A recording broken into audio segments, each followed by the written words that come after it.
Often stories portray foxes as bad guys. My question is, why do we do that? I like foxes, and I believe that the stories always portray them as sly criminals. Zootopia shows us that foxes can be good in stories and still use their natural instincts. I heavily base this story off the fox and the hen. I always notice the fox is the bad guy, and I decided to change that in my story. So let me bring you into the farmyard of Farmer Brown. In the farmyard of Farmer Brown and his pie-obsessed wife lived animals. One thing people thought was unusual about this farm was, 1, the animals talked and wore clothes, and 2, the farmer had some strange connection with foxes and managed to always be throwing them out of his prison-like farm.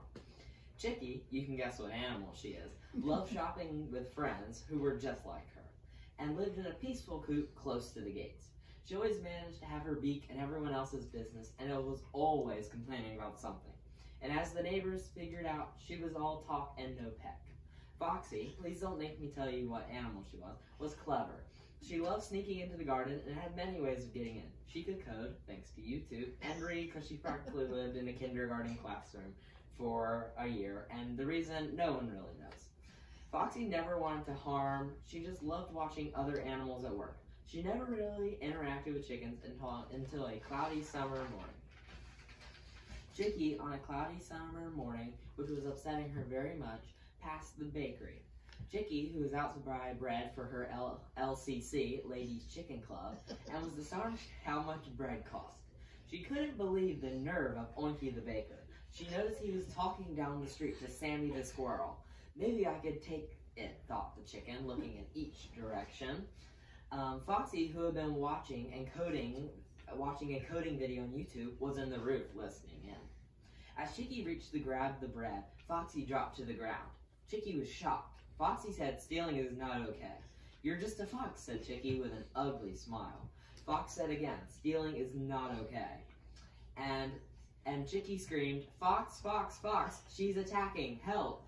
Farmer Brown, who was weeding, looked up and ran over, grabbed Foxy, and threw Foxy over the wall.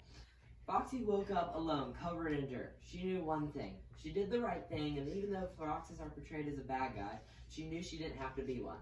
Foxy got up and walked down the path feeling sad and happy, a feeling no one could understand but Foxy.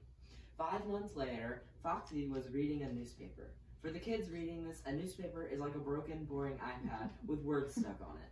And as she read it, she saw an article about Chicky, the beaky thief who stole 15 pounds of bread. "Wow," exclaimed Foxy, and at the bottom of the page, she said she was sorry for stealing. Foxy knew it was worth trying to stand up for Oinky's bread. Foxy had never returned to the town, but took in mistreated foxes and gave them a loving family they would never forget.